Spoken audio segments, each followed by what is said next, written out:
At nagbabalik po tayo sa Pinoy pa rin. Siyempre, kasama pa rin natin si Pocholo De Leon Gonzalez, ang AI Voice Master ng Pilipinas. Bisita natin dito sa Montreal. So ngayon na, Pocholo, let's talk about the Phil Global Youth Foundation. What is it?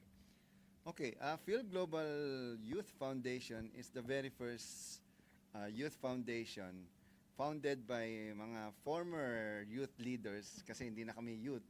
But of course, I've been doing a lot of youth programs since I'm the founder of Voice of the Youth Network, Certified Voice Artists Philippines Incorporated, and I have traveled the world since I'm very young to represent the Philippines.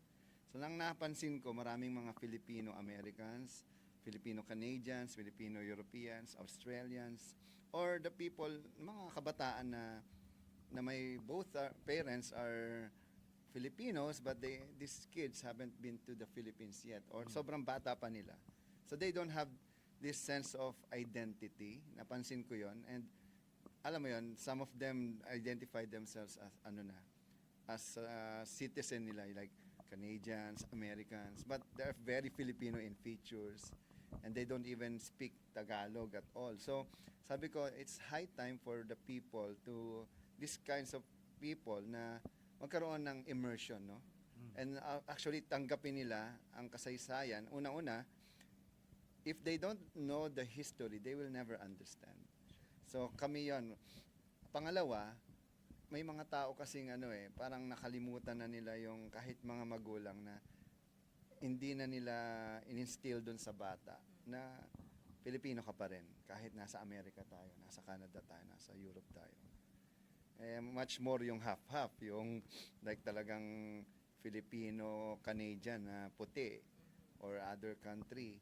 So sabi ko, this time, kailangan magkaroon ng programa para sa kanila na sila ay pupunta ng Pilipinas, ma-feel nila ang pagiging Pilipino, magkakaroon sila ng immersion, as in mga, alam mo yung homestay doon, like a week sa mga family na pwede nilang like pagstayan at pumunta sa mga iba't ibang bayan at isla para ipakita kang kagandahan ng Pilipinas.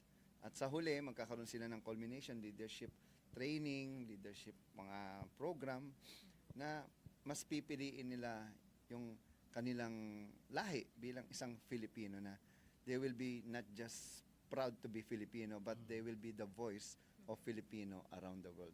So paano ba magiging involved ang mga kabataan rito sa Phil Global Youth Leadership Summit? Lahat po ng mga Filipino-American, Canadian, and Filipino-European around the world, you can join us by visiting our website, www.philglobalyouth.org, and also we have a Facebook account, Phil Global Youth Foundation. So andun po lahat ng information, and we are here to help you and guide you along the way.